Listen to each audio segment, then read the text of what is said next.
You are watching The Chorus in the Chaos Podcast, relevant and reformed thinking, by bringing a biblical worldview and a Christ-centered focus to the conversation.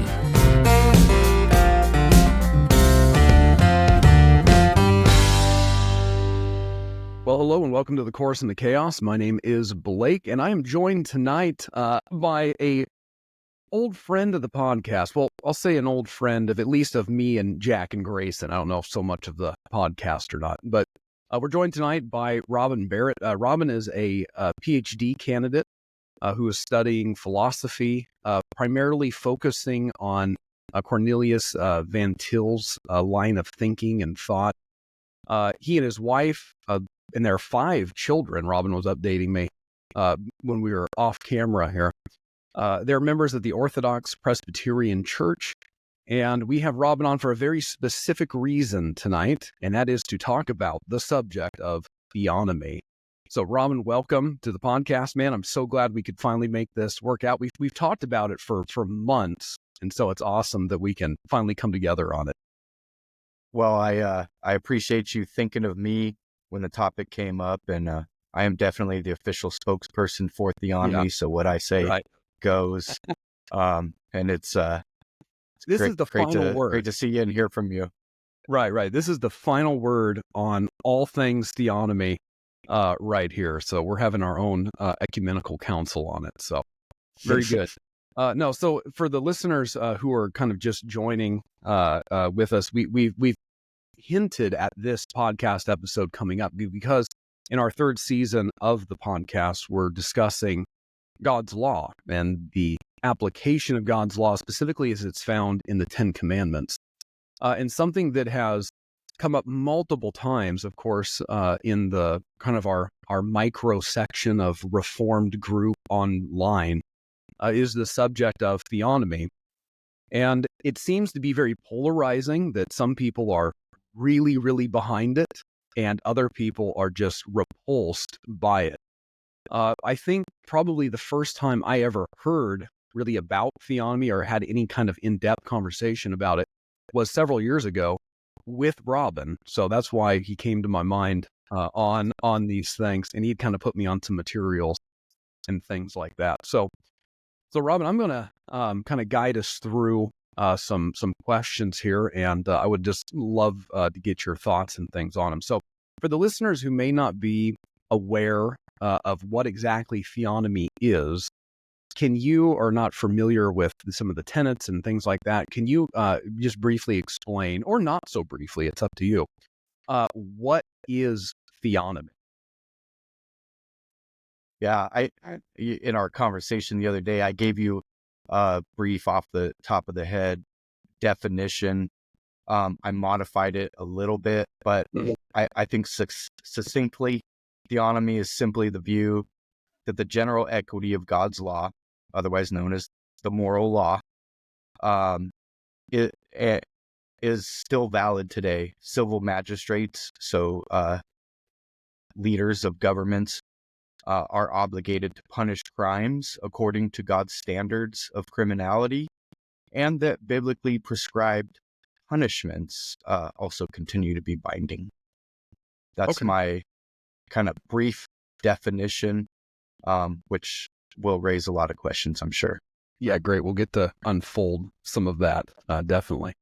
But before we get too far into that, then Robin, what is it, how did you come across this view? Because I'll say, as me, when I first came to know the Lord, kind of in just your standard white bread Baptist, church, these kinds of things were never, ever being talked about. In fact, it was just put to us that, that was for Israel, that's not for us today, and things like that. And so I had never really given much thought beyond that until several years ago. So how did you come into this theonomic thinking, and what drew you about it, or what drew you to it? What aspects and things like that really kind of resonated with you? Good question. So I was raised in kind of a white bread Baptist kind of view too. when I was young and trying to find my way, I had the benefit of having family and friends who were kind of white bread Baptist and also Lutheran. So I had some mixed exposure. But over the years, I eventually became Reformed. And really, it was Reformed theology and also history, which led me to ultimately hold to a theonomic perspective. And I'd be happy to dive into that a little bit. Yeah, no, definitely. I think definitely. there's, I think there's maybe one way of looking at theonomy is just to say that theonomy is the practical application of the fifth commandment to the civil sphere, right? So, honor thy father and thy mother, right? And so when I look at I'm Presbyterian, right? As you mentioned. So I subscribe to the Westminster Standards, consistent with the Orthodox Presbyterian Church. I have maybe one or two disagreements with their revised edition, which we could talk about later. But in the Westminster Larger Catechism, it expands on the Fifth Commandment a lot. So who are meant by father and mother in the Fifth Commandment? That's question 124 of the Larger Catechism. By father and mother in the Fifth Commandment are meant not only natural parents, but all superiors in age and gifts, and especially such as by God's ordinance are over us in place of authority, whether in family, church, or commonwealth. So I will briefly call attention to the family, church, or commonwealth.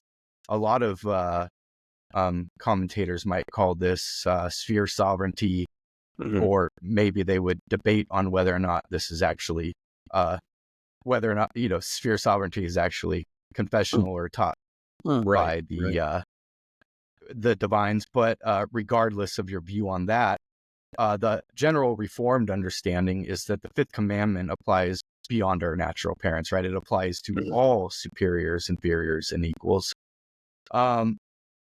And then in question 126, it says, what is the general scope of the Fifth Commandment? The general scope of the Fifth Commandment is the performance of those duties which we mutually owe in our several relations as inferiors, superiors, or equals. And I'm not going to read the whole catechism, but this whole section's fascinating. And then it talks about the specific sins of inferiors and the specific duties and for inferiors, superiors, and equals. Sure. Question 128, what are the sins of inferiors against their superiors? And I'm not going to read the whole thing, but rebellion against their person and places, their lawful counsels, commands, corrections. Question 129, what is required of superiors towards their inferiors? It is required of superiors according to that power they receive from God, ... Commending and rewarding such as do well, chastening such as do ill, to procure glory to God, honor to themselves, and so to preserve that authority which God hath put on them. But this is the real crux, in my opinion, of why theonomy is compatible with maybe what we'll talk maybe about Christian nationalism later and some of the charges against theonomy. But I think a confessional theonomy. So question 130, what are the sins of superiors? So commanding things unlawful, favoring them in that which is evil. But here's the real crux: careless exposing or leaving them to wrong, temptation, and danger. The Westminster Larger Catechism plainly states that civil magistrates have a duty to prevent their inferiors from being carelessly exposed or being left to wrongdoing or temptation or danger. So I think that's kind of the crux of it from a Reformed perspective. I can go on a little bit more. Yeah, man. Yeah. Question one. Robin, I'm just here for Question the 190. Yeah. Question 191 in the larger catechism still. What do we pray for in the second petition? Which is thy kingdom come, acknowledging ourselves and all mankind to be by nature under the dominion of sin and Satan. So here it is. We pray that the kingdom of sin and Satan may be destroyed, the gospel propagated throughout the world, the Jews called, the fullness of the Gentiles brought in, the church furnished with all gospel officers and ordinances, purged from corruption, countenanced and maintained by the civil magistrate. It goes on. But I think, and going on, it says that Christ would rule in our hearts here and hasten the time of his second coming.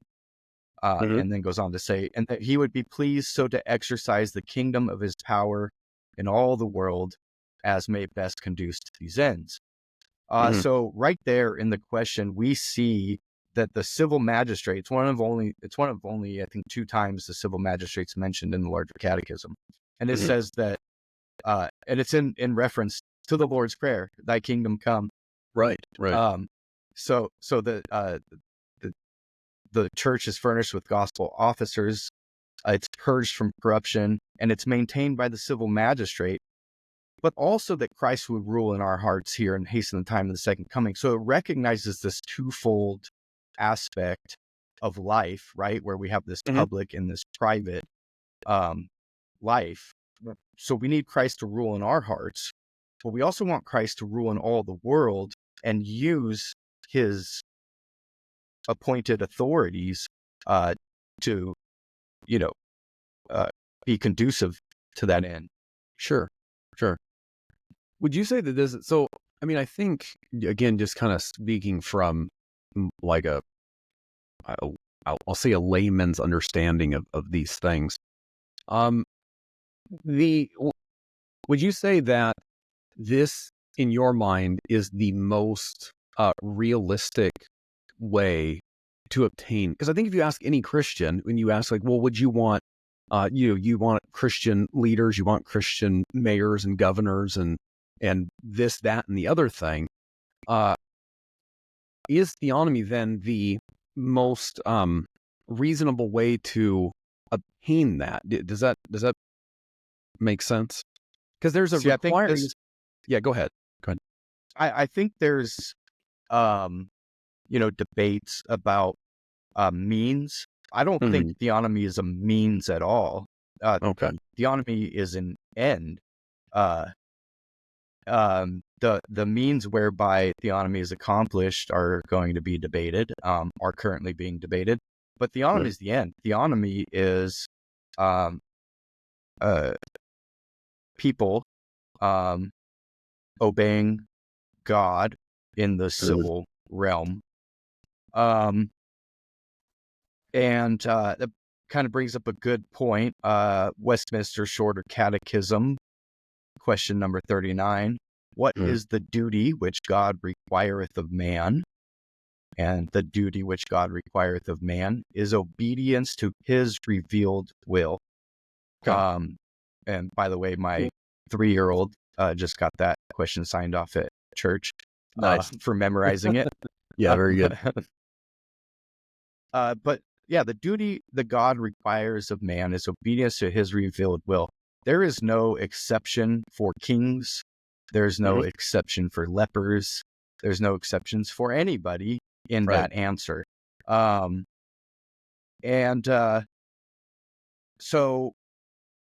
right, that's what theonomy is. It's obedience to his revealed will in all realms. Okay. So where does that fit in then to like, again, if our listeners typically are, on our Facebook page, they're in other, reform groups and they hear lots of different terminology and things thrown around, like theonomy. And where does theonomy fit into the picture of, and can you speak maybe a little bit to things like Reconstructionism and things like that? I mean, kind of hot subjects of the day. Certainly. So I think so I'll start by saying I'm a big tent theonomist. Okay. Okay. I you know, we talked a little bit before the show. Theonomists aren't monolithic in our beliefs.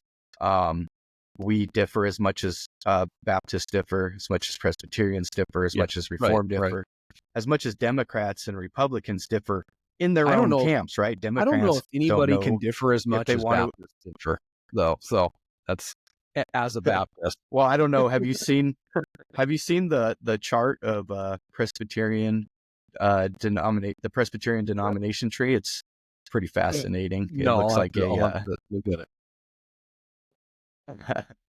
So there's a growing trend of Christian nationalism. And I don't think, as far as like the statement on Christian nationalism and the gospel, I don't think that that's incompatible or distinct from theonomy at all. In fact, I'm not sure, but that's authored by James Silberman and Dusty Beavers. They might identify as theonomists. I'm not sure. Maybe you can have them on the show and ask them. Now that's a different kind of Christian nationalism than Stephen Wolf's kind of natural law,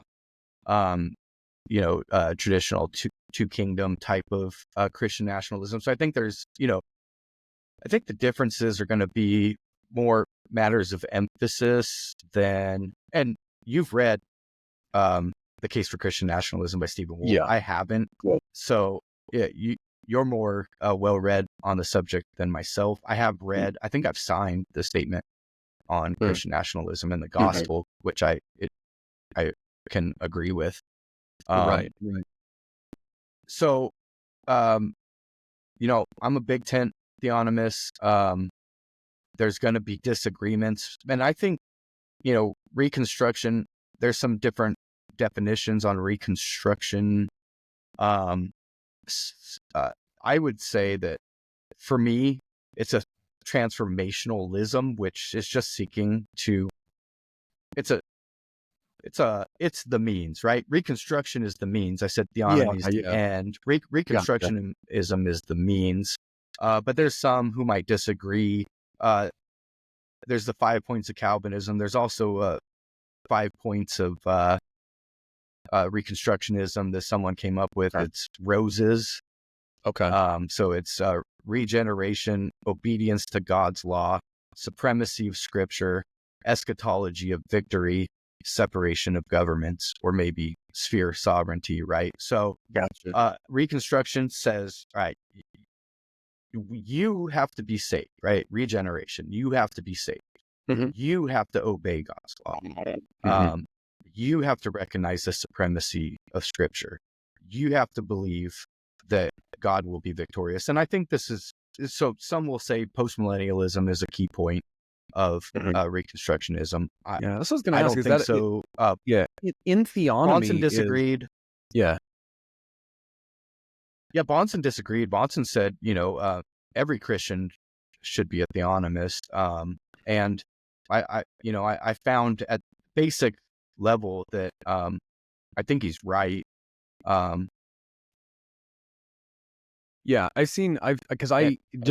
Personally, right. I mean, just personally, I know some, card carrying, or at least professed, card carrying theonomists that are all over the board. I mean, I even know a dispensational, so it doesn't seem that the at least in the big picture of the theonomy aspect, that maybe your eschatology and theonomy will run some conflict at some point, but it seems that it doesn't, that your eschatological views don't dictate whether or not you can adhere to theonomy and things.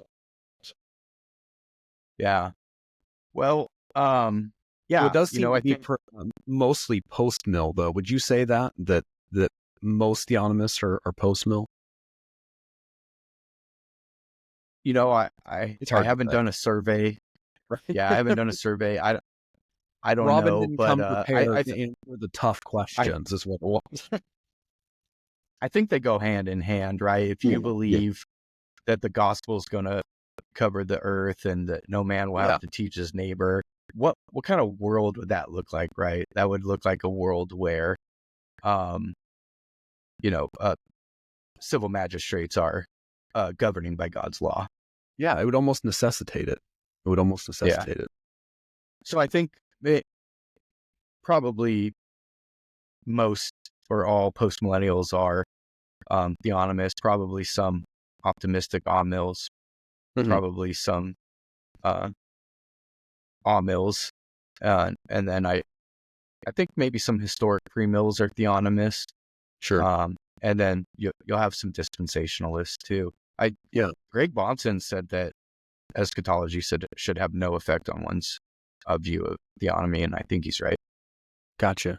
Okay. And so when we're talking about, and we'll kind of get in a little bit here about some more of the little inner workings of theonomy and things like that. So, and I think you kind of already touched on this, but as far as the primary goal for theonomy then, as it's applied to modern society, because one of and it's a bad argument, and you and I both know this, but you hear people say things like, well, that's either like I said, that was just for Israel, or that, these are, modern society. People always talk about, modern society, as if modernity has anything to do with obedience to God's law one way or another, and things like that.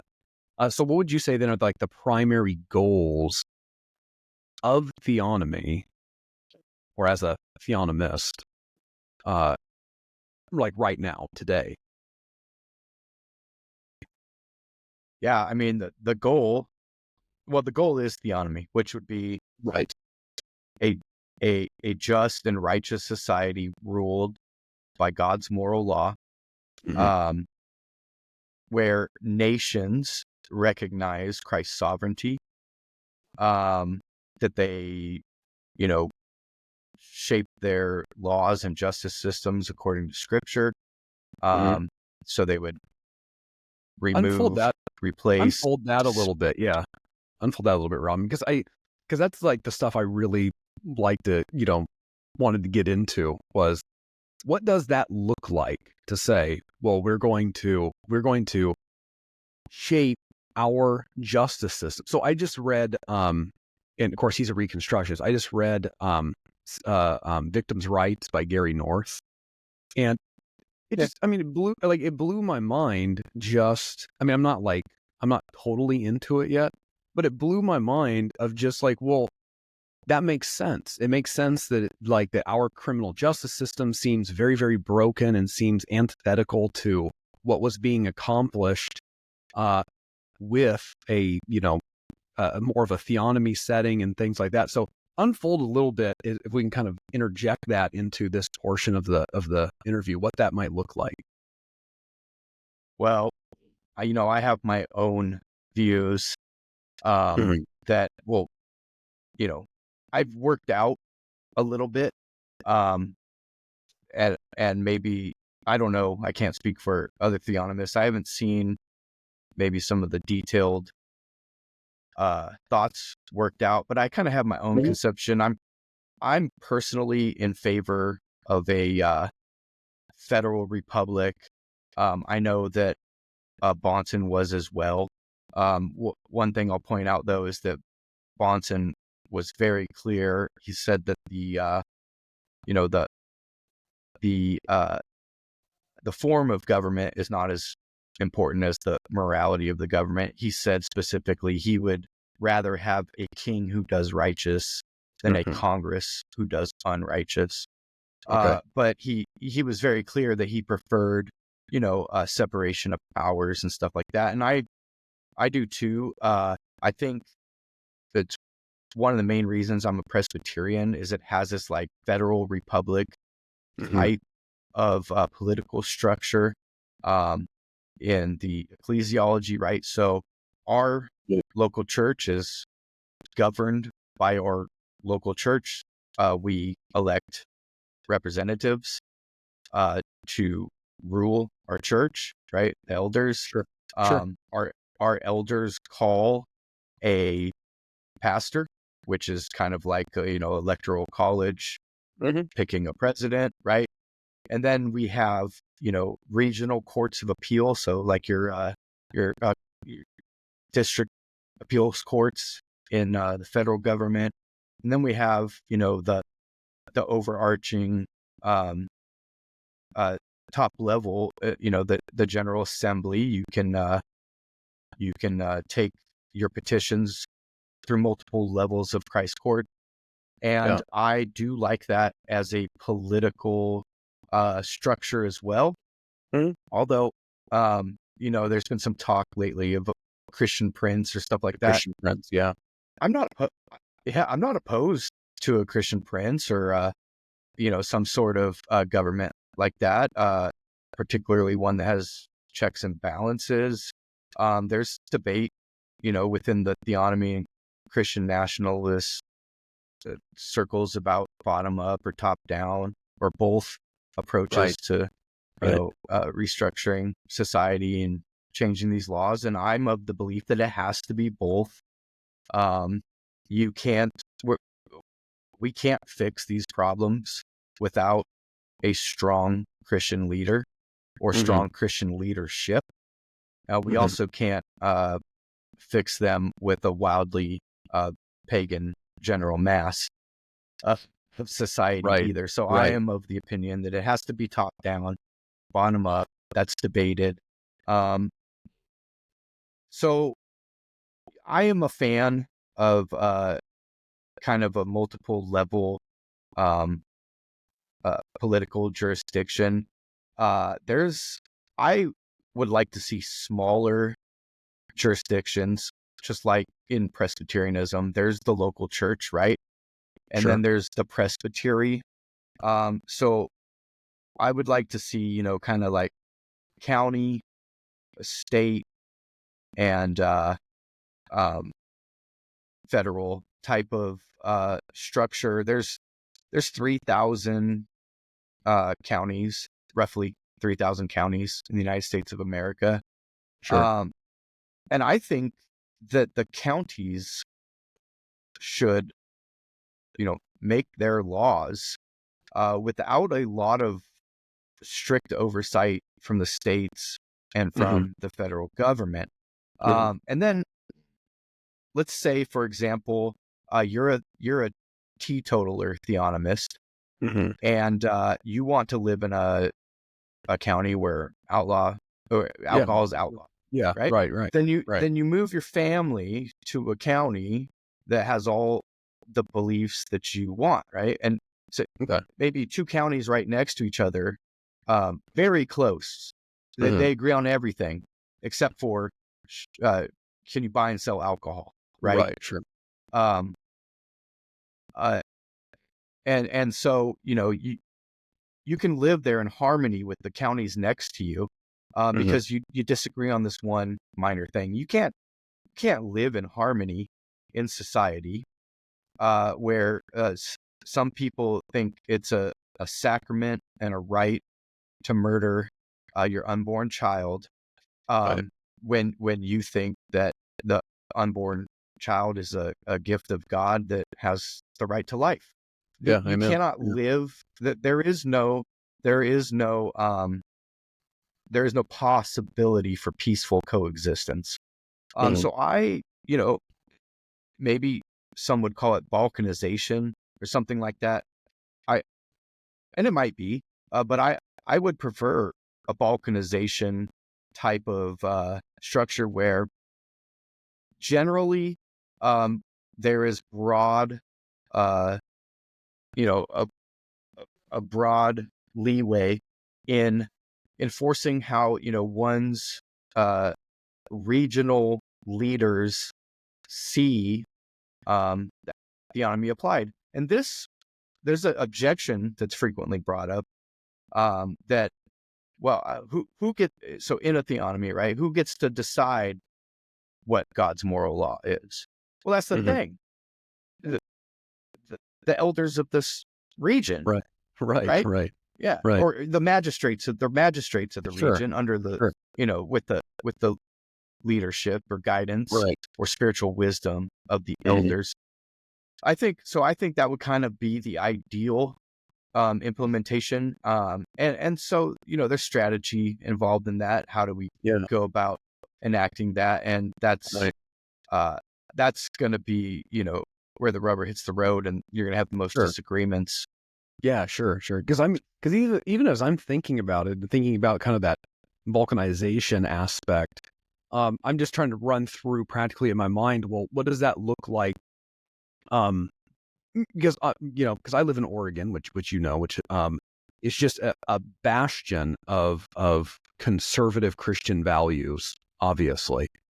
And so, if there were any pagans here, I would be thinking along the lines of, well, what does it look like then for me to be salt and light in this area around these lost individuals and things like that? So I always, in my own heart, right or wrong, I always get a little antsy about, well, there is an appeal. There is an appeal to pick up my family and move somewhere where I'm going to have a lot of people around me who think like I do, who believe like I do, and all of those things. And so in my own heart, there's kind of a tension there that I, depending on the day, I lean one way or another, and so as I'm thinking about the county breakdown and things like that and moving around, where does that leave then the individual who is just in full rebellion? I mean, where does that leave, the Muslim, the Hindu, the atheist, the this, that, and the other thing? Is it any thoughts on what that looks like? Yeah, they're in a different country, right? Right. Because they don't want they don't want to be governed by biblical law. Right. So they would likely leave. Right.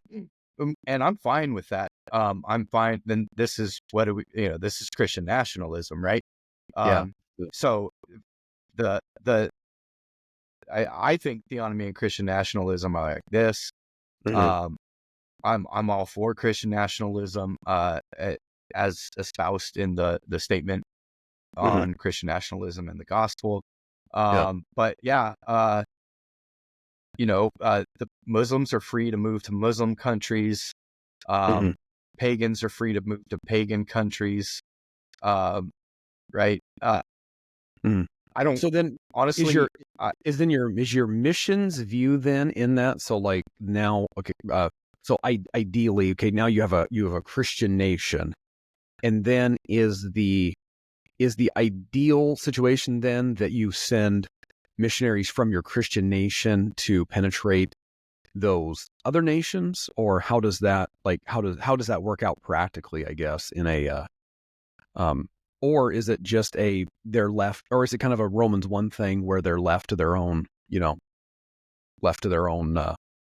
sins, which are a punishment in and of themselves?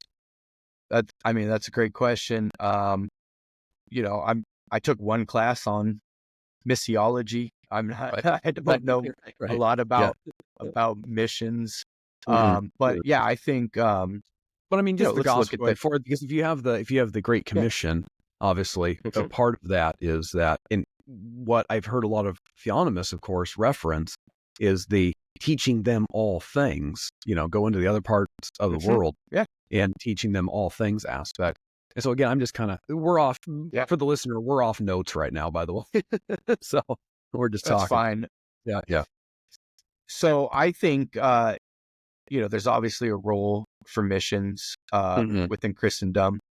And I do think, I'm a postmillennialist, I do think the nations will be discipled. What that actually looks like is debatable. Whether every tribe. No theonomist thinks that every person's going to be saved before Christ comes again. No postmillennial thinks that. It's the wheat and the tares, right? There's gonna be tares. But yeah, I think, and there's also some debate, I think, within theonomic and Christian nationalist circles as to whether or not the Great Commission's been fulfilled already. Some, theologians would say that the apostles fulfilled the Great Commission. It was given to them, and they fulfilled it. Others would say that's clearly not true. There's tribes in South America who different never heard places. the gospel. Sure. Yeah. So I guess the question is that's a theological question, probably beyond my understanding. But I think there's a role for Christian missionaries. I think Christian missionaries it should be Christian soldiers. Okay, and I don't mean they should go in militarized and force conversion or anything like that. But like the song "Onward, Christian Soldiers," you have to have a militant mindset, and there's certainly a place for self-defense for missionaries. I've seen missionaries who were heavily armed in dangerous zones, and I think that's wise. Right. I am of the opinion that being a missionary is a very special calling that is not for the faint of heart. And so I'm all for it, but look, that's maybe a topic for once we get a Christian nation. I'm not sure how many Christian nations there are. Yeah. Poland, they're Catholic. They declared Christ as king in 2014. I think maybe they're a Christian nation or something like that. But right. And on the topic of being a missionary, I think the fields are ripe for harvest, and who is this field, right? I gotta be honest. I don't think going to some of these foreign countries and being a missionary should be our priority. Let's get some of these people who are so close to the truth in America. Let's get some of them, to accept Christ. I mean, we got Russell Brand recently converted to Christianity. Yeah, that was wild. He's reading theonomic authors, broadly theonomic authors, on popular podcasts or on Tucker Carlson. So let's go after some of these guys like the Russell Brands and some of them who are maybe closer to. There is an aspect of, in speaking of missions, in the broad aspect of spreading the gospel. I mean, obviously there's an aspect where these things are going to begin at home, with your own family, your own neighborhood, your own workplace, your own, all of these things. I was running out practically in my mind. Okay, we've accomplished a Christian nation. Now what? But like you said, I guess we'll have to get there first before we have to move into those other areas. Rob, what do you think are some of the It's a great question. Yeah, I think there's a lot of misconceptions about what theonomy is and how it practically plays out. There's a lot of straw men and things like that. Is there anything regarding that you would like to address as we stated earlier, as the authority on theonomy, as the final word? Is there anything you'd like to bring out as far as misconceptions and things like that? Yeah, I think, and this is great. I think there's a lot of misconceptions, and the funny thing about the misconceptions is they're going to come from opposite ends of the spectrum and say completely opposite things. So you have some Christians who say theonomy is too libertarian. Okay. Yeah. And theonomy is so libertarian, they don't have a mechanism to restrict immigration or something like that. I saw that a popular Christian podcaster was tackling that topic today or yesterday or something. So theonomy is just too libertarian. it couldn't restrict immigration. It has no mechanism. But then you have other Christians that say, oh, theonomy is too authoritarian. Well, which is it? Right? Is it right? is it too libertarian or is it too authoritarian? Yeah. So, you know, Now, where do you fall on the because again I've heard, and it's in my mind it kind of becomes a soup as I'm reading from all these different sources and listening to all these different things. Where do you fall on that subject? Because again, some people are too libertarian, others too authoritarian. Would you say that is there room for, or what does it look like? You've got your basic direct commands given in Scripture, and then the punishments and things like that go along with those. But what happens if you find something outside of something that's listed in Scripture that you have to deal with? Do you say, well, we're not going to have a law for that? Or do we somehow try to draw something from Scripture to apply to it? How does that work? Yeah, right. The Scriptures don't mention seatbelts, right? Mm-hmm. But what does the sixth commandment require? Right, the sixth commandment just crumbled, Robin. Just crumbled on the seatbelts. Yeah. Yeah. No, but we have the entirety of Christian history, right? To use as our guide. We're not smarter than everybody who came before us, right? So, we have the confession. I hold to the Westminster Standards. What is and the Shorter Catechism? What does the Sixth Commandment require? The Sixth Commandment requires all lawful preservation of our own and others' lives. Sure. So, and then again, I had mentioned that point, which was kind of the crux of me saying that it's not too libertarian, okay? Mm-hmm. And that is that the sins of superiors are careless exposing, leaving their inferiors to wrong, temptation, and danger. It would be wrong for a civil magistrate to not make seatbelt laws. Carelessly exposing their citizens to danger is a violation of the Fifth Commandment. And so things like speed limits and things like that, you would say would fall under that preservation of life kind of aspect then. Absolutely.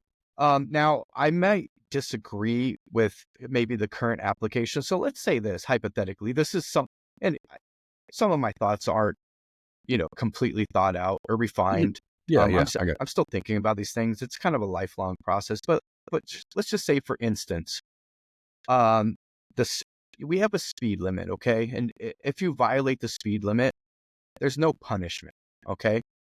But if you cause an accident with injuries while violating the speed limit, then you receive the punishment appropriate. So, be it, if you kill somebody, you are executed. And hey, the speed limit was 75. You were doing 95. You killed somebody. That's or you were drunk driving, right? Which is a violation of the Sixth Command in the Westminster Larger Catechism. Immoderate use of alcohol is a violation of the Sixth Commandment because it tends towards the careless loss of life is a violation of the Sixth Commandment. So let's say, okay, we have these speed limits, and if you're doing 10 over the speed limit, you don't get pulled over, you don't get fined.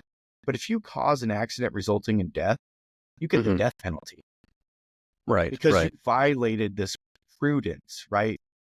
I think something like that would be preferable to what we have now. And I don't, maybe we could say, I don't like the idea of fines per se, especially not for every little thing. I'm not completely opposed to fines either, which some people would say is inconsistent with theonomy because scriptures don't impose fines for breaking the law. Maybe corporal punishment, right? Well, there's still, there's still the scripture, aspects of restitution and things like that, of course, which we see, which would involve some of those things, right? Or am I wrong on that? But that's for a loss of property, right? So if I crash my car into your fence in a criminally negligent way, I have to pay for your fence. So sure, but I don't have to pay a fine to the state because I crashed my car into your fence. Unless it's to cover the court costs or something like that. As long as it's strict to cover court costs, I'm fine with that. I know scripture in a few places commends corporal punishment, so lashes, right? Flogging. Yeah, I think it's I think Gary not North entirely opposed to that. Yeah. I think Gary North said restitution, flogging, and death is basically your tiers of punishment of crime. Sure, and I could agree with covering specific court costs or something like that. I think there's other. I think the scriptures clearly prescribe taxes for the rewarding of good and punishment of evil. So there's a place for taxation to cover some of the court costs and stuff as well. Yeah, Robin, what would you say about people that because I think one of the misconceptions, or maybe it's not a misconception, maybe it doesn't fall into the category of misconception. But people will say things. They'll look at God's law, and then they'll look at the crimes that are listed, and then the punishments to follow the crimes, and they'll say, "That's so severe.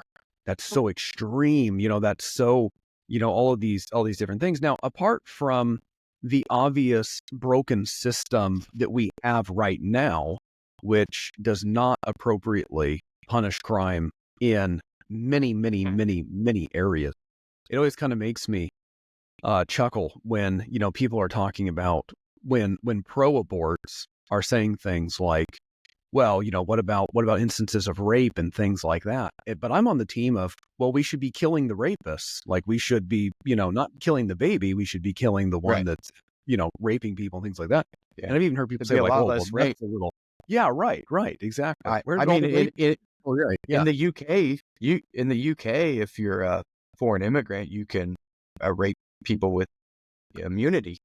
They're getting probation sentences in the United States too. I've seen a few cases of probation for rapists. I mean, what a great way to encourage rape. No, but so to your point, we shouldn't be encouraging these crimes. We should be deterring these crimes, and one of the reasons God put these punishments in place is to deter evil. But to question God's perfect justice and holiness, I think that's where that question even goes wrong. Are God's punishments too severe? Seriously? Yeah. I don't think that's one of the things that really struck me was when you had years ago when we had talked, and you had put me on to Bonson's by this standard. And one of the things he says in that is you have to honestly assess and ask the question, do we as a society know how to punish crime better than God? And that was one of those statements that just absolutely stuck with me. And I thought, I cannot confidently say that our system now is better than what God had laid out. I mean, even if you were going to say, oh, well, that was just for Israel. So what if it was just for Israel? It still shows wisdom in how God is defining crime, how there's punishment of crime, about the deterrence by the punishment and things like that. And so to be clear, it was just for Israel. Okay. Yeah. Westminster Confession of Faith, chapter 19. To them also as a body politic, he gave sundry judicial laws which expired together with the state of that people, not obliging any other now, further than the general equity thereof may require. And I hear this brought up a lot as a objection to theonomy. One of the great points that I've heard Bonson make is that we get more explanation in chapter 20 about what this means. And in chapter 20 is on Christian liberty. And chapter 20 says, under the New Testament, the liberty of Christians is further enlarged in their freedom from the yoke of the ceremonial law. So it expressly says that Christians are freed from the yoke of the ceremonial law, not the general equity of the sundry judicial laws he gave to Israel. The sundry judicial laws that he gave to Israel are expired, according to the Westminster Confession of Faith. They are expired. But was that the general equity is not. The position that Bonson took was that they were expired with Israel, but the general equity wasn't. Was that his? I'm trying to piece together. Well, he was a pastor he was an ordained minister in the Orthodox Presbyterian Church, and it have to be. I think he was by and large in agreement with the Confession of Faith.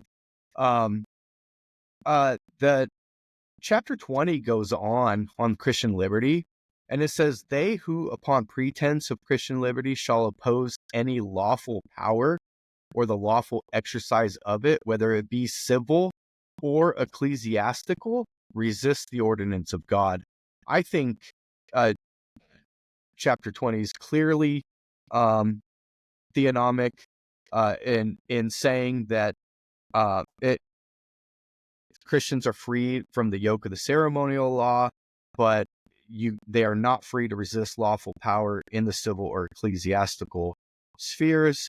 And then there's another key part in chapter 20 where it says these people who resist the lawful power and lawful exercise of it may be called to account and proceeded against by the censures of the church and by the power of the civil magistrate. Now that last clause, and by the civil magistrate, that was removed from the original Westminster Confession for the revised American Westminster Confession of 1789. So that last clause was removed, which and so the Orthodox Presbyterian Church, where I'm a member, doesn't have that clause in our confession of faith.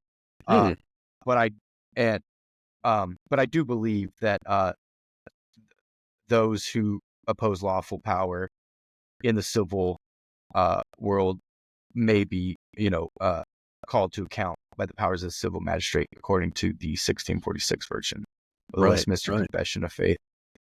But yeah, God's punishments, he's so much wiser than us.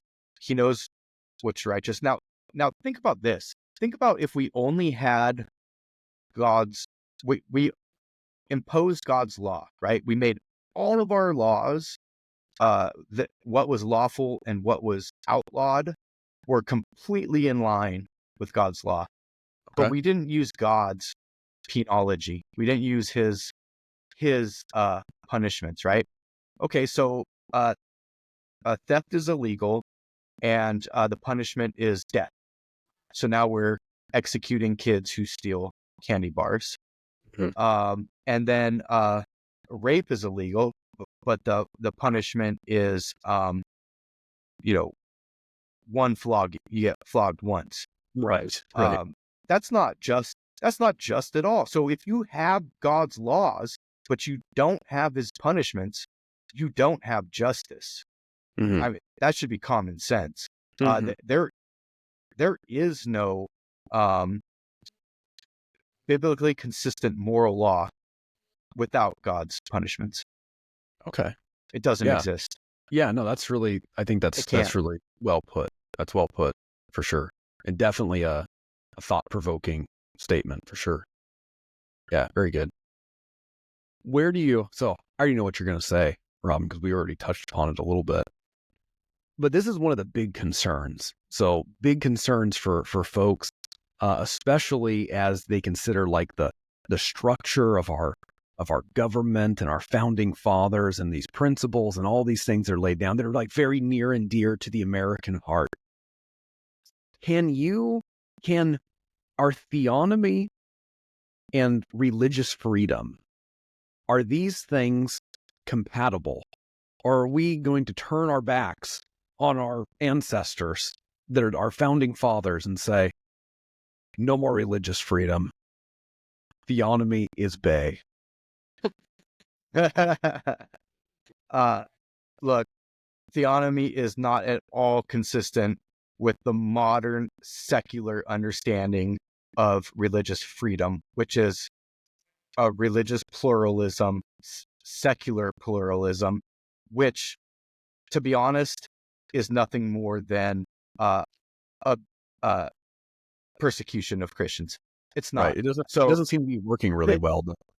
No, Yeah. they allow for anything except for the expression of Christianity.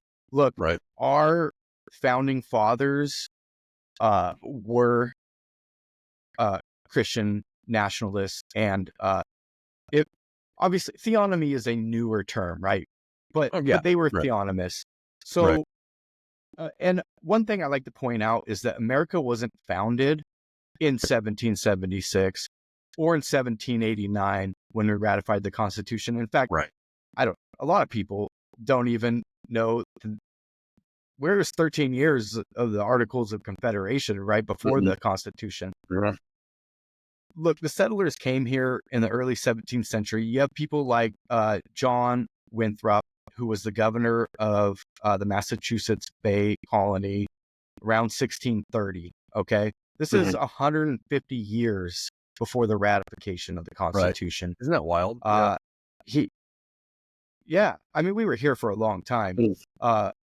So he said, "We shall be as a city upon a hill. The eyes of all people are upon us." He wanted to be a city on a hill and shine the light of Christianity to all nations. An interesting thing about John Winthrop is that he opposed a body of written laws, like a constitution, and preferred English common law, so that he could allow for discernment and discretion for the magistrates, something akin to Solomon when the two mothers brought the baby child and said that they were the mother, right? So there was nothing in God's law express for what Solomon should do, right? He had to use wisdom and discernment. John Winthrop opposed the Massachusetts Body of Liberties. The Massachusetts Body of Liberties was the Constitution of Massachusetts in 1641. So this is older than the Westminster Confession of Faith. Okay, it's 150 years before, or 140 years. Well, it's 150 years before the ratification of the Constitution. Okay, it was expressly scriptural. It had capital punishment for blasphemy, idolatry, things that would be taboo today. It also stressed equality under God, justice and fairness. It was actually the precursor. A lot of it was the precursor for the modern Bill of Rights. But Winthrop was one of the early settlers in Massachusetts, and there was a lot of political debates at that time. Like, okay, what lands can we take? Because obviously there's other people here, right? Right. One historian noted that Winthrop asserted the right of the more advanced people to supersede the rights of the Indians. Not that they could come in and steal property, but that temporary lands where Indians would come seasonally to hunt or stuff like that could be taken. And you could put up a fence, claim this land as your own. Right. And the Indians can find somewhere else to hunt. So, that's one of our early founders. We have Increase Mather, the father of Cotton Mather, president of Harvard for 20 years. He said, "We are a Christian people embodied in a republic where every man can worship God according to his conscience." Now, he didn't mean that you could sacrifice goats to demons when he said we can worship God according to our conscience. This is just not what the founders had in mind. Increase Mather wanted a Christian commonwealth. He did not think that government should be a neutral institution. In one of his works, he wrote, "The laws of the land, though they be of human constitution, should not be against the laws of God." He, consistently advocated for a society in which the moral law of the Bible was central to both personal and public life. His son, Cotton Mather, wrote a book, Magnalia Christi Americana, which documents how the early Puritans founded America as a Christian nation. This is, before who we typically think of as, the founders of America. You got Jonathan Edwards, right? Jonathan Edwards died in 1758, before the Revolutionary War, right? But there's no way. I mean, he was the grandfather of a vice president. There's no way you can't consider him a founding father of America. He wrote, the kingdom of Christ is of vast extent, being not only over his church, but over the whole world. All the kingdoms of the earth are subject to him. He wrote, the moral law is the law of God's kingdom universally. It is that law which all rational creatures are subject to. So in that sense, right, before even pre-revolution, our founding fathers were Christians.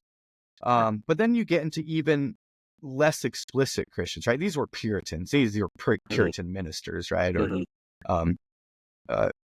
But yeah, I mean, at least as far as Increase and Cotton Mather, John Winthrop. But you get into Benjamin Franklin. Benjamin Franklin said, "Here is my creed. I believe in one God, creator of the universe, that he governs it by his providence, that he ought to be worshipped." He said, "Only a virtuous people are capable of freedom. As nations become corrupt and vicious, they have more need of masters." He wrote articles of belief and acts of religion, and he expresses explicitly Christian biblical law as the standard for society. He said, "I think the system of morals and his religion," his capitalized, "as he left them to us, the best the world ever saw or is likely to see."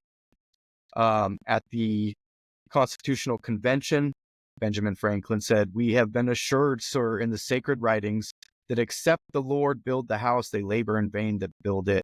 I firmly believe this." Patrick Henry, devout Christian, governor of Virginia, effective July 5th, 1776. So they declared their independence and said, "Patrick Henry, you're the governor of Virginia." Yeah. And he said, "It cannot be emphasized too strongly or too often that this great nation was founded not by religionists, but by Christians, not on religions, but on the gospel of Jesus Christ." Robin, would you believe that I didn't hear any of this in Oregon public school? Isn't that wild? I'm very surprised. Right. I'm shocked. Right. Yeah. No, I mean, Samuel Adams, but it was the governor of Massachusetts after the Revolutionary War. In it, 1772 speech said the rights of colonists as Christians may be best understood by reading and carefully studying the institutions of the great lawgiver and head of the Christian church, where are to be found clearly written and promulgated in the New Testament. So again, there's a point where people think theonomy is only about Old Testament laws. No, we're talking about the moral law of God. It's summarized in the Old Testament in the Ten Commandments, but it's clarified in the New Testament. And Samuel Adams knew that, and he said, that look at the institutions of the great lawgiver and the head of the Christian church. They're clearly written and promulgated in the New Testament. John Witherspoon, the Christian religion is the religion of our country. Whatever respect we may entertain for the religions of mankind, it is the Christian religion which has, since its introduction into the world, contributed most to the advancement and diffusion of knowledge and to the mitigation of suffering. God rules the world. He establishes or destroys empires at his pleasure. This is a guy who signed the Declaration of Independence. Right. This is not some, right? These are the people who founded this country. There is no opposition to the founding of this country and theonomy. This country was explicitly founded as a theonomy, as can be seen in the Massachusetts Body of Liberties. Another point I'll make real quick. A lot of these people and guys like Stephen Wolfe are right to point out that a lot of these people were, natural law advocates and stuff like that. I would challenge any listener to read the Massachusetts Body of Liberties and find any natural law teaching. It's explicitly scriptural. There is not a single reference to nature, the God of nature, the light of nature, anything like that in the Massachusetts Body of Liberties, which is 150 years older than the Constitution and 5 years older than the Westminster Confession of Faith. Right. Wow, that's mind-blowing. Good stuff. The so needless to say, what the modern understanding of religious freedom and things like that from an American standpoint, what's being billed today is not what the original intentions were from the founding fathers. What's being billed today is a global paganism, as directly opposed to Christian nationalism. The founders they differed, right?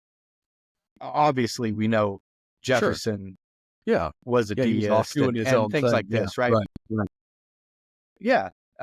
Monroe, Madison. But this country, this country doesn't exist without these theonomic Christian nationalist founders, when they had nothing of the sort in mind when they were talking about, separation of church and state. This goes back to the battle between the kings and the popes, right?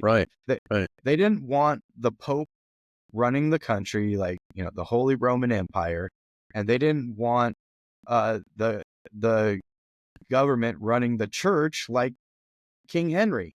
Right. And that was going to be my next question. This is what they opposed. That was going to be my next question, because for those who, what would you say to someone who expresses, perhaps thinking through it deeply, or perhaps not thinking about it and just kind of regurgitating what they've heard, as far as, well, what about the separation of church and state? The separation of church and state is important. And it sounds like theonomy then is going to take those two realms and smash them together. What do you say to somebody that has that concern? They are distinct in their functions. The church and state are distinct in their functions. They're both ultimately accountable to God, and they need to work together. They're complementary, not competing. They have different roles, different responsibilities. The church's responsibility is to preach the gospel, administer the sacraments, disciple believers. And the state's role, or the civil magistrate's role, is to promote justice, uphold the rule of law, maintain order in society, and it does this by enforcing biblical morality, or the moral law of God. Right. It now obviously it can't. I think the easiest way to put it is that the church punishes sins, and the civil magistrate punishes crimes. And all crimes are sins, at least biblical crimes, right? All biblical crimes are sins, but not all biblical sins are crimes. There is a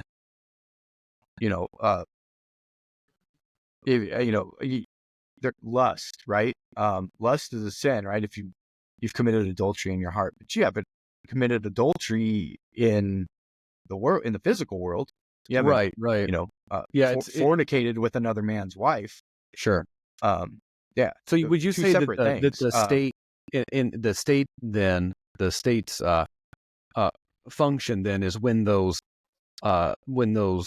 sins of the heart begin to fruit into outward action, lust into adultery, lust into rape, things like that. Now is where the civil government stepping in and wielding the sword to be a terror to evil and to be a rewarder of and protector of good. Would you say that's a fair assessment? Absolutely. Oh. Yeah. The state is responsible for punishing evil and rewarding good. And the punishing evil and rewarding good is defined in Scripture. How God defines Scripture it. defines good and evil. Right. Yep. Yeah, because there is, especially today, as we look at our political climate and things like that, it does very much seem that when you take it what your definition of what is good and what is bad, and you take it out of the realm of God's hands, and you're trying to define these things yourself, you just end up in craziness. I mean, you literally end up saying, well, this evil thing is good and this good thing is evil. Right. Which that also sounds familiar, doesn't it? Yeah, it sounds like Isaiah. Yeah, right. No, I mean, I saw. Well, I don't want to get too controversial here, but I saw some religious group say that abortion is a sacrament of their religion.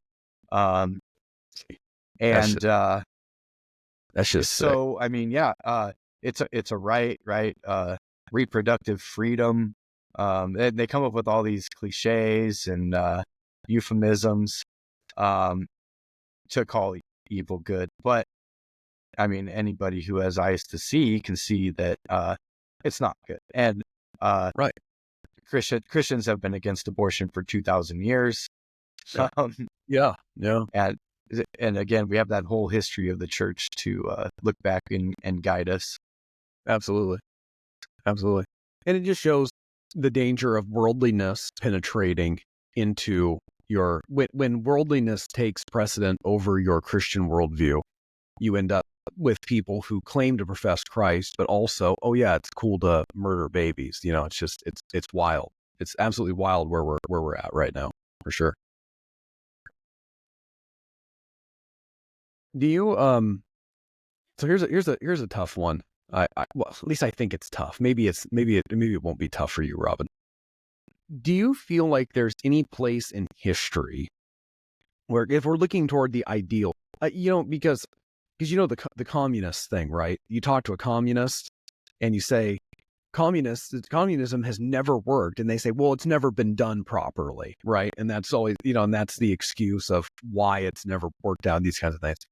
Do you have a time and place or a specific example where you would say, historically, here's a place that demonstrated a successful, or a very, maybe not a fully successful, but a pretty successful theonomic principles, putting it into place. Do you have any examples that we could look to historically that way? Because and I think you've probably heard this too, one of the big antipoints of theonomy is you get people, and particularly in the pre-mill camp, and I understand why they would say this, is it's just never going to work. Yes, okay, so say this is all a great idea, and it's going to, and we're going to go back to, being God, doing God's law and God's punishments, all these things, but it's just not going to work. It's never going to happen. So you guys can rail on and on about this, and it won't go on. Talk us through that, Robin. It has happened and it has worked. There's no reason it can't happen and work again. But I will say one thing: real theonomy has never been tried. Yeah, right. Okay. Okay, so obviously, the first theonomy, right, was Israel, right. And I think it failed, obviously, but why? Was it the theonomists that failed? Was it Moses that failed by giving the righteous laws and attempting to punish the righteous laws? Is that the reason why Israel failed? Well, no. It was because they ran after pagan gods and totally rejected God's law is the reason they failed. No theonomic expression has ever failed because the laws of God were implemented, obeyed, and right? They've always failed because of a violation of God's law. Sure. So that would go to the point that, hey, look, societies are always going to violate God's law, therefore your theonomy is always gonna fail. Well, okay, I'd still take that over what we have now. I'd take that's a fair argument. Yeah, I'd take it over a global whatever the paganism, whatever this is that we have. But I'd take Stephen Wolf's natural law Christian nation over whatever this monstrosity beast we have now is, right? But and so I'd have to ask these people, like, hey, would you rather have a society that largely obeys God's law and gets some things wrong, or would you rather have a largely pagan society that hardly gets anything right ever? Because that's what we have, and what did if Anton Chigurh in No Country for Old Men, if the rule that you followed brought you to this point, of what use was the rule? So if this is what secular liberal democracy gets you, of what use is secular liberal democracy, right? But I think the Puritans in New England are the best example. I quoted a few. We had a great country for a couple hundred years that I think we are still riding the coattails of the blessings, right? The blessings of God extend for thousands of generations, right? And the punishments of God, the curses of God extend for a few generations. I think we're riding the coattails of the success of the faithful Christians that by and large ran this country for a couple or few hundred years.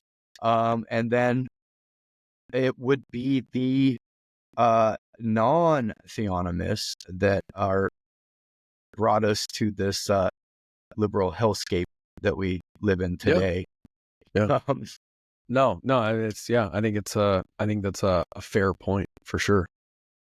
That I would include covenanters in the big tent theonomic view, or whatever differences. They'll hate me for saying that, because covenanting is the only biblical method according to them. So yeah, they'll hate me. But I think the 17th century Scottish covenanter movement had a great success. They ultimately fell because they were persecuted and killed. That's the reason that it didn't work out for them. So yeah, but I think we can see a lot of success, and I don't think any of the failures have been because of the theonomists. It's been either compromisers or outright just abandonment slaughter. of God's ways. Or they were slaughtered by that has a way of shutting things down, doesn't it? Yeah. As far as the implementation of theonomy, and I think you might have just briefly touched on this earlier. As far as the implementation goes, do you see it as a more top down or a bottom up kind of? Is this more of a, if you're seeking to achieve a Christian nation and put in, see theonomy be the rule of the land, does that come through? Is that obtained by putting these principles in order at the top level, or is it obtained by changed hearts that are then brought up to establish these kinds of? Because I think it seems like those earlier Americans that we were talking about, they're coming in with changed hearts and then establishing the law of the land. What does that look like for you? It has to be both, in my opinion. And theonomy is when the population catches up to the leaders, who have to be righteous men, right? These early founders, I mentioned they were governors of the colonies, right? These were governors. These were grandparents of vice presidents, right?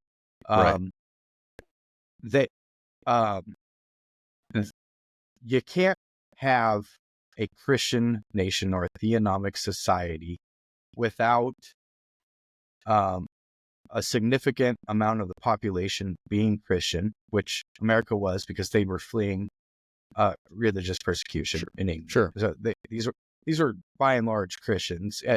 Maybe they weren't all saved, right? But they were, at least the majority, were in the visible church. If you if you believe in a distinction between visible and invisible church, or what have you, which is confessional Presbyterianism, these people were at least 99% in the visible church when they came here. But also they had leaders who were not afraid to wield the sword at the highest levels, to enforce God's law. And you can't have it with both. You can't. Now, maybe you can conquer a nation, right? That won't create a theonomy. That'll create a conquered subject nation. So yeah, if you go, if you take a Christian military and go conquer Haiti tomorrow, you can rule the people, but you can't make them follow Christ. Theonomy never teaches that theonomy cannot change anybody's hearts, right? Only the Holy Spirit can do that through the means of grace, right? So you won't have a Christian nation. You might have a nation governed by Christian laws. That would still be a theonomy, right? Say a bunch of Christian warlords went and took over Haiti tomorrow and implemented strict theonomic laws with biblical punishments. and enforce them. You would have a theonomy. It wouldn't be a Christian nation unless the people are Christians. The founding fathers. The founding fathers said that the morality of a nation depended on the morality of the citizens. Right. So what role do you think the theonomy? Yeah, what role do you think that the government's position, though? So say you have in your illustration of the Christian warlords that go to Haiti and things like that. There's probably a book series in there somewhere, Robin, if you want to, write some. But in that scenario, of course we would say, well, a Christian nation is made up of converted, primarily converted individuals. But what role would theonomy play in that conversion of showing the righteousness of God and what is right and what is wrong and all of those sorts of things, and coming alongside, of course, the church in that partnership that you mentioned? Yeah. Well, look, theonomy is not it's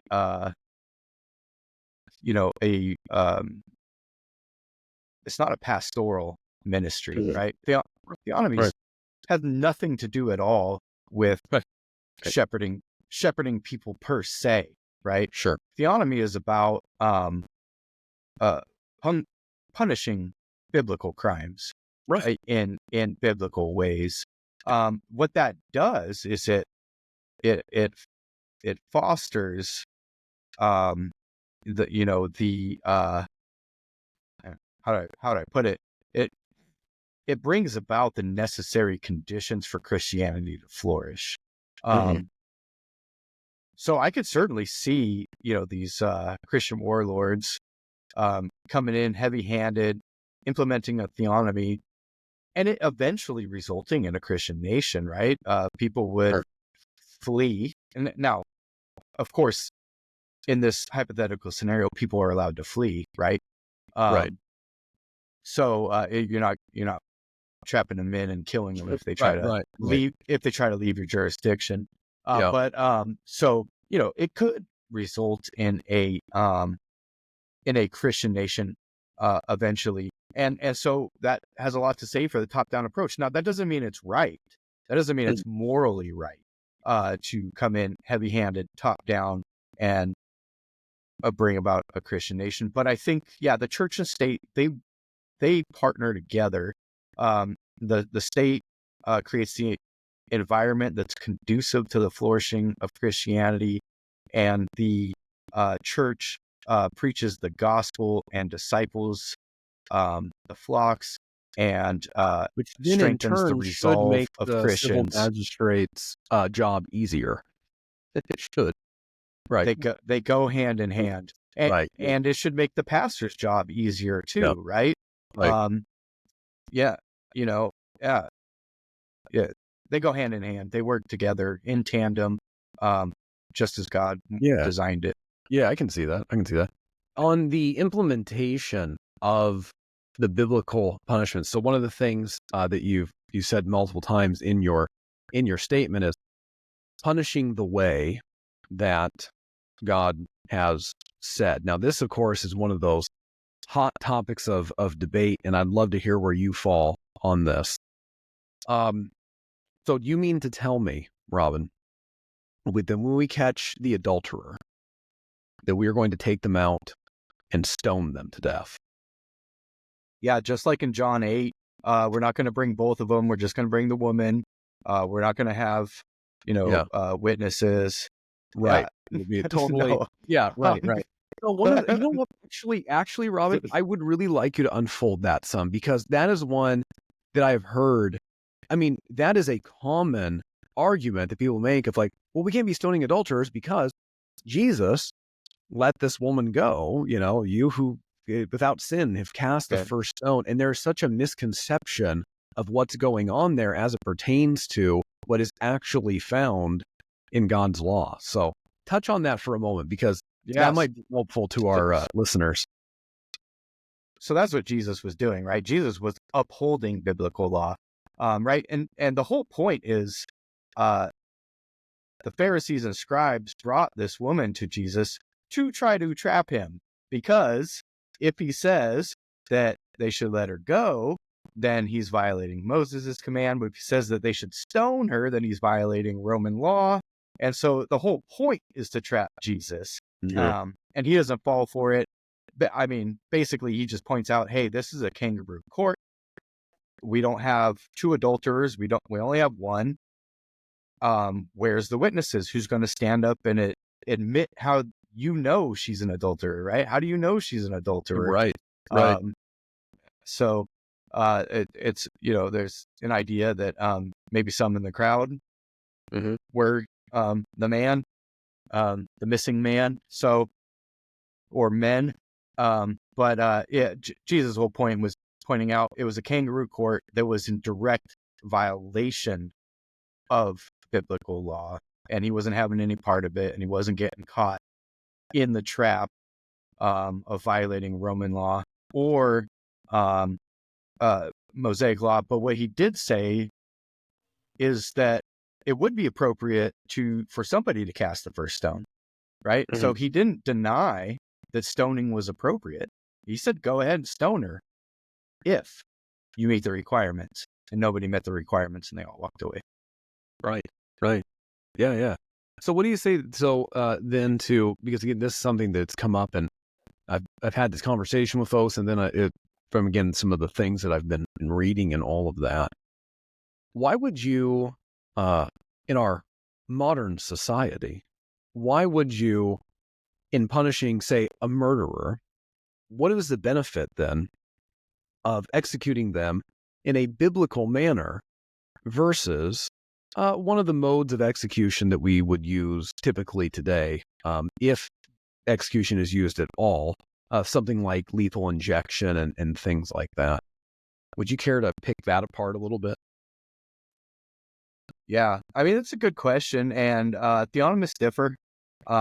Now, I think I've heard a theonomist say it. I forget if it was Gary North or who it was, but somebody said, hey, God picked stoning because it was cheap and abundant, right? You find rocks everywhere. He put them all over the earth. It's a cheap, abundant source, but there's just a practicality to it, really. Yeah. I mean, you beat him with a stick. Right. I'm of the opinion that it should be public.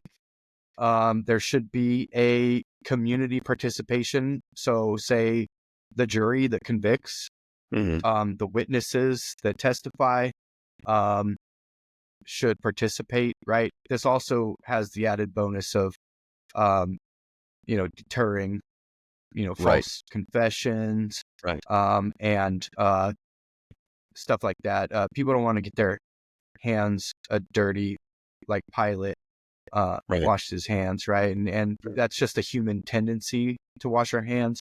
I do think that capital punishment should be public and community oriented and carried out by the witnesses and jurors. That's my personal opinion. I don't think it necessarily has to be by stoning. One of the things that North brings out is and this is kind of a sub point to some of the things that he says on this issue, is the cruelty of putting multiple executions on one man, the executioner, and that either it will drive him insane or it'll pervert his mind, because you cannot be the man that pulls the switch. You can't be the executioner. That axe man. Right. Over and over and over again.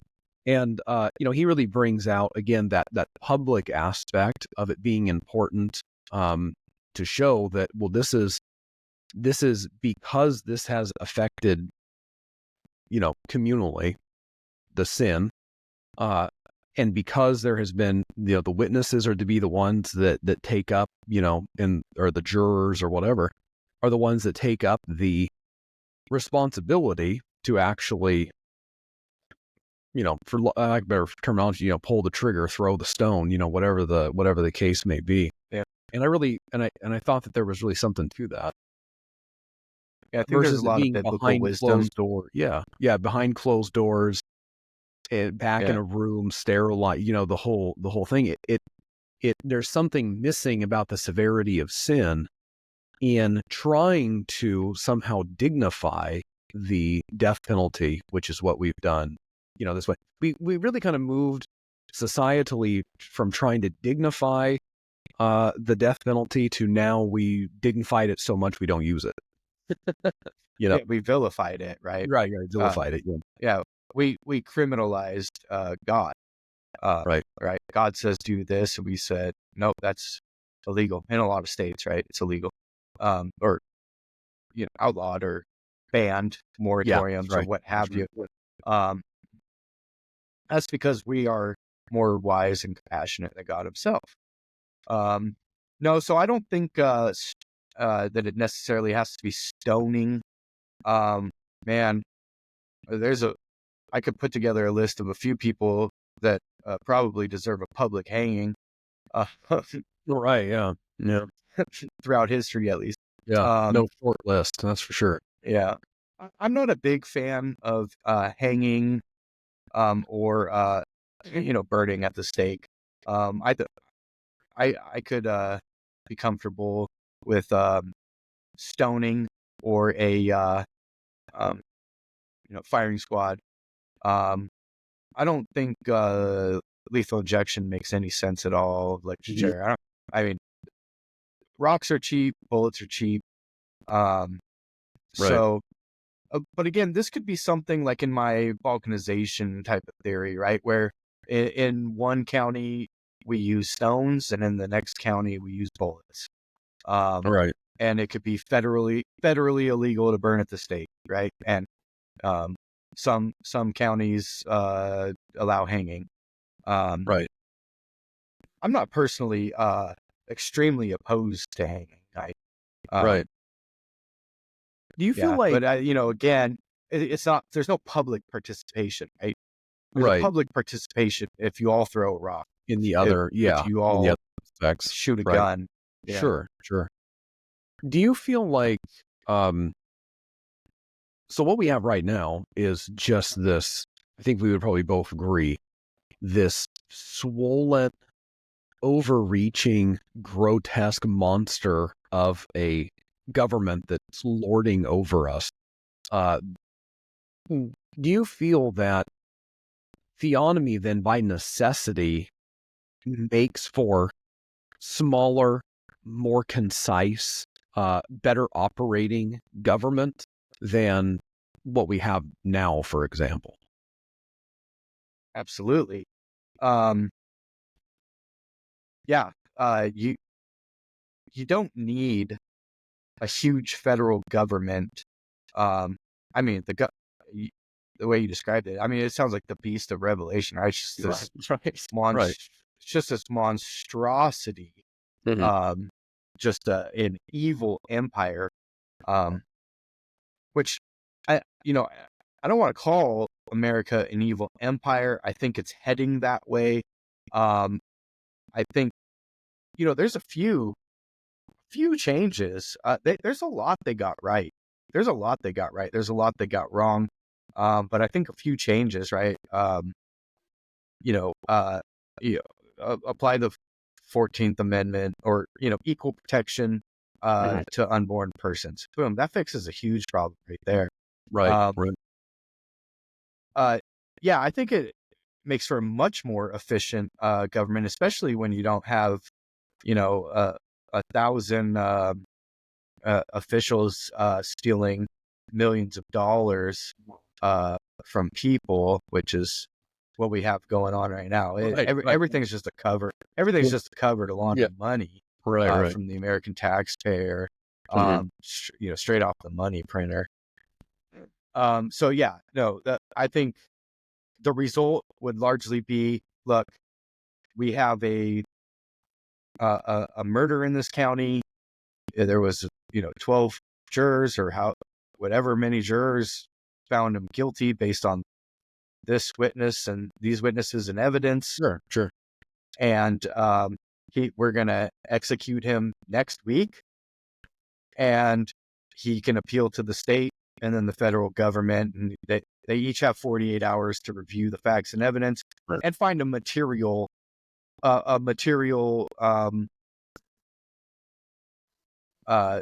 error. Sure. And and that's it. So you carry out justice swiftly, and then you don't need all these bureaucracies. Right. Because if you think about the size of government right now, in all of the areas the government kind of over, so you have like not only all of the judicial areas, but all of the taxation, all of the kind of macroeconomic issues. Of course, one of the things I know that globalism, which we're heavily involved in those areas as well. And then you've got this whole huge section of welfare and all of these things. What area, like what fat is trimmed off in a theonomy that shaves the government down and redistributes some of those concerns, or would they be redistributed? I think some wouldn't and some would. Mm-hmm. So justice obviously remains with the civil government.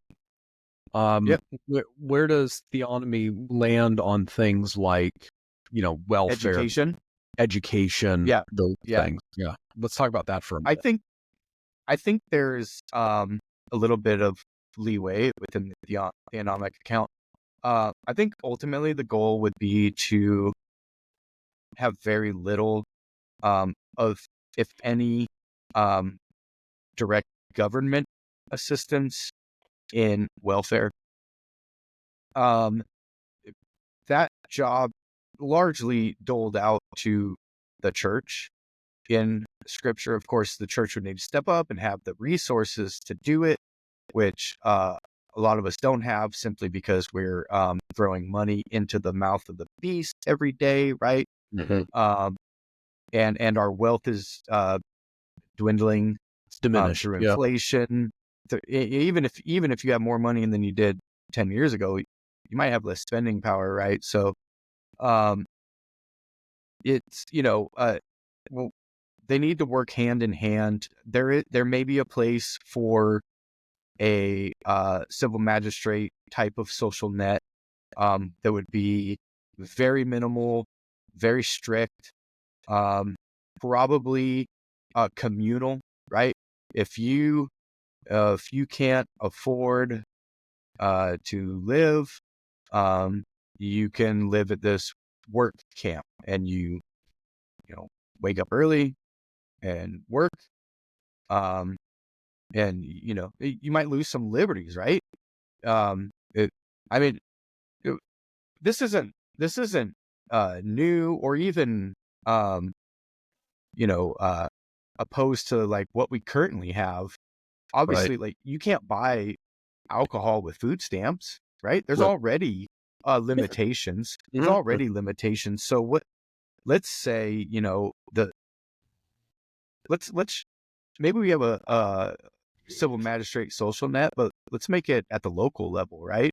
So we have a local work camp that, extracts resources from the local environment, that funds the local work camp, where people who are homeless can go live, widows can be receptionists or what have you, and only in the absence of like a, kind of like, the gap coverage in Medicare, right? Like only in the absence of what the church can't provide.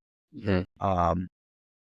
There's really, I've actually kind of heard a similar thought on that, and the wisdom of having your welfare aspects, whether they are church or whether they are civil government, that you have actually eyes on the individual, and that they have, and they have, they have a stake in your community, and you have a stake in them, that your desire for them is to be successful and to be provided for. And then they also have the accountability of not just sending off to the federal government for help, or even from the state for help, but that it's managed on a much more personal level. and then just the wisdom and benefit of that, which is what you would have seen implemented in Israel.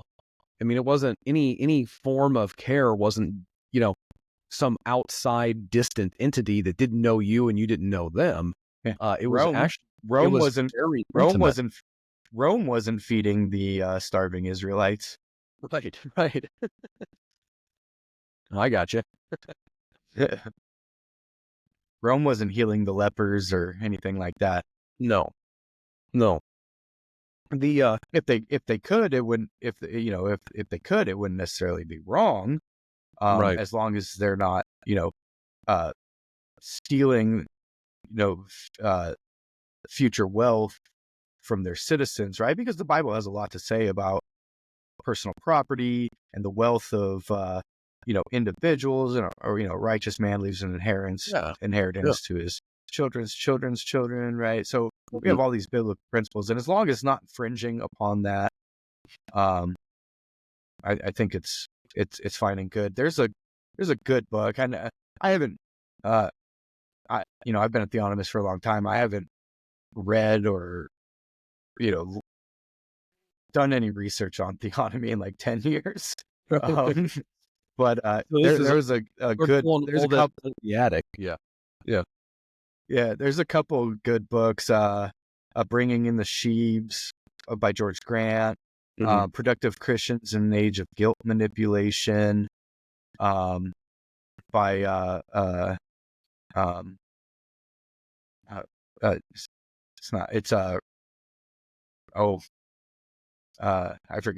forget his name. Productive Christians in Productive Christians in an Age of Guilt Manipulation. Great book. Maybe the definitive answer to welfare. Yeah. Good. Ron, what would you as far as people who are wanting to It's Ray Sutton inspired. Oh, there it is. I knew it was going to come to you. Yeah, I knew it. Yeah, right. Yeah. As far as it's a rebuttal to Ron Sider's book. I forget. It had a similar title. I forget. Gotcha. For those who are interested, then Robin, in like learning more about theonomy beyond just one of the more frustrating things, I think, in my research of this subject and things like that over the last couple of years, is just how much false information is put out. It is so unhelpful for someone who doesn't hold the position to say, well, this is what theonomists believe, and then it's not even true. Like, that's not even an aspect. I had sent you a I wish I had it in front of me. I had sent you I was trying to pin down a definition of theonomy, and I was reading some counterpoints from someone else, and I had copied his definition of theonomy, and I had sent it over to Robin, and I said, would you agree with this definition of theonomy? And Robin said, no, not at all. So it's like this guy was talking about something that was not what the position actually held. So in your kind of repertoire of recommendation, somebody who's wanting to get let's say like a basic understanding of it, and then maybe moving up from there, what would be some materials, or whether it be books or websites or lectures or something that we can help point people to, at least so that they can understand what the position actually is? Yeah, so my go-to recommendation is always By This Standard, The Authority of God's Law Today by Greg Bahnsen. I think it's the best introduction. It is just, to me, it just seems like just basic Christian, political philosophy, top level, surface level stuff. I think when and I have had trouble finding people who I know. There's a lot of people who write blogs and articles, trying to debate with the book. But just for I've had trouble finding anybody I know who's had any major disagreements with anything written in that. And then, you know, you also maybe read Rushdoony's Institutes of Biblical Law, which is older, kind of more heavier reading, but similar in scope, if not, but not depth, maybe. But would you say that that's a little then more? I would recommend. Would you say that Rushdoony's is a little more technical compared to Bahnsen's? Because Bahnsen I thought was very approachable for the average reader, somebody coming into it. I mean, there was no. It was very intelligent, but it wasn't like super heady. It was very kind of practical, I thought, and I thought he handled those things really well. So would you say that Rushdoony's is a little more difficult to chew on, maybe? One of Bahnsen's big positive, things was that he was a very clear communicator. Mm-hmm. He didn't have much of a taste for ambiguity or stuff like that. So he's a very clear communicator. I think Rushdoony's Institutes of Biblical Law is eminently approachable. Okay. It might carry some more theological depth, because he does make a lot of connections. He definitely dives deeper. Okay. Mm-hmm. But I'd say it's equally approachable. Bahnsen's maybe a slightly better communicator. Okay. Slightly better. Rushdoony was a good communicator too, I think. So, I think that's a good place to start. Then for those who really want to dig in, I got to make 4 recommendations here. You have to read Theonomy and Christian Ethics, Bahnsen's master's thesis at Westminster Seminary turned book, which caused the whole theonomy uproar in the Reformed camp. And then, some other authors got together and published a rebuttal to Theonomy and Christian Ethics. I would read that rebuttal. It's called Theonomy, a Reformed Critique. But don't stop there, because there is another rebuttal. It's a collaboration, and it is called Theonomy, an Informed Response. And these go through kind of one by one, dissecting the essays from Theonomy, a Reformed Critique. And then finally, Bahnsen himself. So that was a collaboration of authors objecting to Bahnsen, then a collaboration of authors responding to responding to the response, right? Okay. But then Bahnsen wrote his own work, responding to Theonomy, a Reformed Critique, called No Other Standard. And I mean, in my opinion, that's a definitive rebuttal. Nobody from the original Reformed Critique has ever responded to anything from Theonomy and Informed Response or No Other Standard in print or orally, to my knowledge. But if you got free time on your hand, there's Christian or Reconstructionist Radio has a lot of audiobooks. If you like to listen to audiobooks, Bahnsen U by Apologia or Sermon Audio have all Bahnsen's lectures. If you got time to listen to things, I would recommend the audiobooks.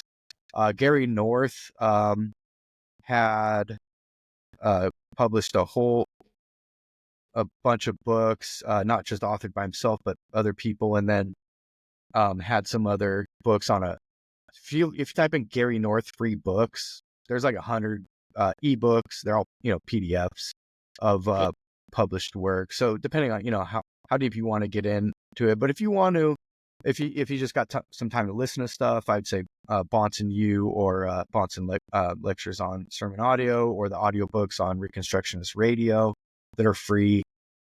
But yeah, if you want to, wrestle with it, I would read the 4-volume back and forth, Theonomy and Christian Ethics, Theonomy, Reformed Critique, Theonomy and Informed Response, and No Other Standard. Yeah. It sounds like that's one and then dive for the Christmas dive list. deeper. I mean, read. I'm a big fan of Gary North. He was kind of a theological bulldog. Yeah. He would. Well, I guess he would sick himself. Maybe he was a pit bull because he would sick himself on Yeah, right. other people.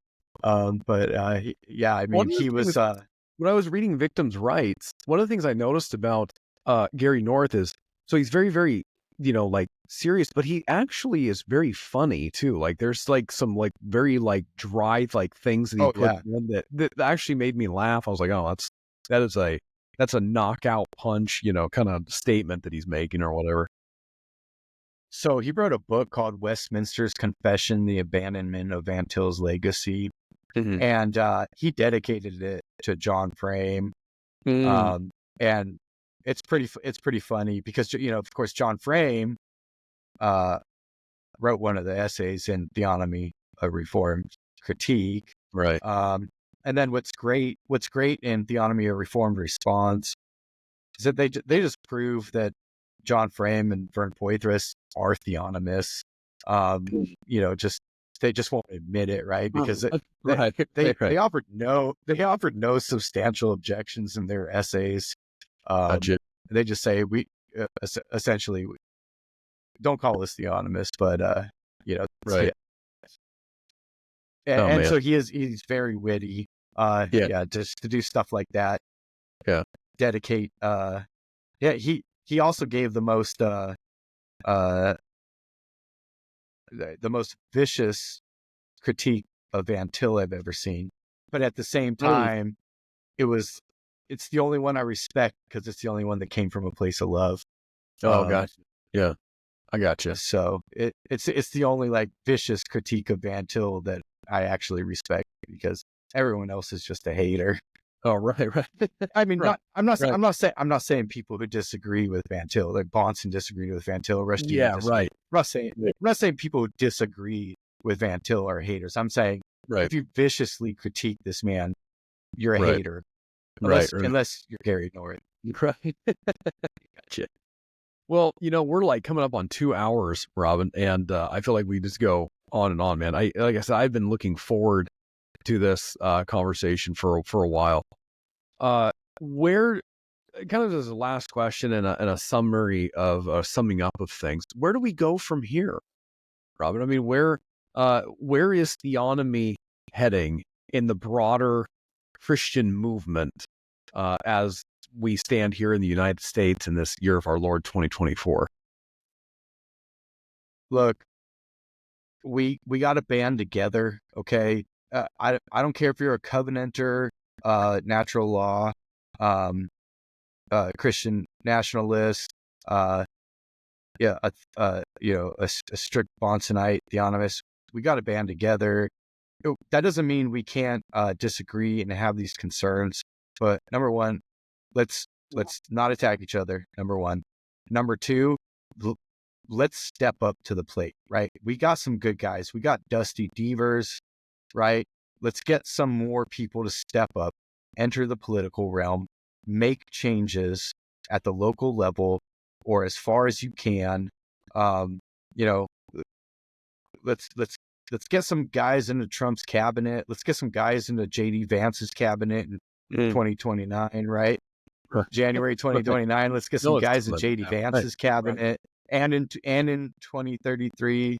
And in Barron's in 2037. Yeah, exactly. Barron Trump's, right? let's get off our rear ends. Let's stop arguing with each other on Facebook, and let's go run for local office. Let's go, go to school, become a attorney, become a judge. Let's encourage the young men to obey God's law in their personal lives and then apply it to the civil sphere by stepping up. Not everybody has to be a judge. Not everybody has to be a politician. Not everybody has to be a pastor, right? We're all one body, but let's do this. Let's not all go to pastors and start our own, or go to seminary, go be pastors and start our own little congregations and segregate ourselves from the outside world. Let's band together. Let's be the eyes, the feet, the hands of the body of Christ, and let's get to work. Very nice. Robin, thanks for joining me tonight, man. I, again, just really thoroughly enjoyed this. If nobody else enjoys it, I did. All right. So I appreciate you, Blake. I appreciate you thinking of me. It was a pleasure. Thank you so much. All right. Well, hey, that concludes this episode of Theonomy, brought to you by the Chorus in the Chaos. Lord bless you all, and we'll see you on the next episode.